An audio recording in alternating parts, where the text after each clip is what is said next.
few years ago, the United States was mostly considered to be at peace. And we even were at a place where we had pulled out of some areas where we had had a military presence for a period of time. Recently, the United States has become an ally of Ukraine as there is a war between Ukraine and Russia. Likewise, even more recently, there were horrific terror attacks that came from Hamas in Gaza and that invaded Israel, and now Israel is in the process of starting to move into the region of Gaza in order to deal with those who have had an ongoing commitment for many decades to destroy a people living quietly and peaceably. One of the things that we need to deal with is an understanding that not everyone wants peace. And when not everyone wants peace, either we will buckle and give in to the people who want conflict, or there will be significant conflict. And I think of the instruction that God gave in the Ten Commandments, which says, you shall not covet, you shall not lust for, you shall not desire what your neighbor has. And I really take a look at what is going on in the international conflicts and whether it is Russia coveting and desiring the land of Ukraine in order to build a larger empire, or whether it is Hamas coveting and lusting for and wanting to end up creating great horror to scare people who have land that they want. The heart of what often brings nations into conflict is the very same thing that brings individuals into conflict. And what ends up happening again and again is we have, whether it's nation states or whether it's individuals, people who want what they don't have. And it is not like Hamas does not have political power, which they have held in the Palestinian Authority since 2006. They actually have a majority of the Congress that is run in the Palestinian Authority is in the hands of Hamas. But still, what they have overlooked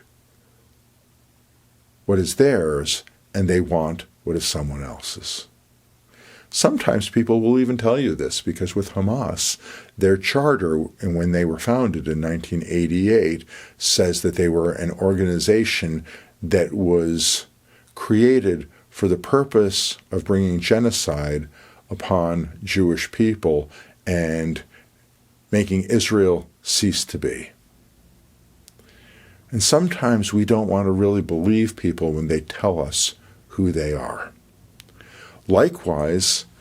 it is confusing to many people in the West why Russia, which is such a large country, which is such a mineral-rich country, and which is a country of such great history, would need the Ukraine, which is, comparatively speaking, a very small country compared to the vast area of Russia. But do understand that whether it's the leader of a country or it's an individual person, when they lust after something, when they have broken the commandment of not coveting what belongs to someone else, it doesn't matter what they currently have, because whether it is Putin or whether it's Hamas, they see something that somebody else has, and in seeing what somebody else has, they do not value what they themselves do have. And so there is this ongoing move in the spirit of humanity where we get to the point where we want something. And once we want something, we want it more and more. And instead of taking and being grateful for what has been provided to us, whether it is something that appears to be big to us or whether it is something that appears to be small to us, we set our hearts on wanting something, and once we want it, we devalue the people who currently have it, and then we work out in our minds that it is okay for us to do damage, destruction, devastation, terror, and all manners of evil for us to get what it is that we want. And so on a certain level, there will be political analysts who will tell you about history. There will be political analysts who tell you about other things that are going on. There will be political analysts who tell you about things that are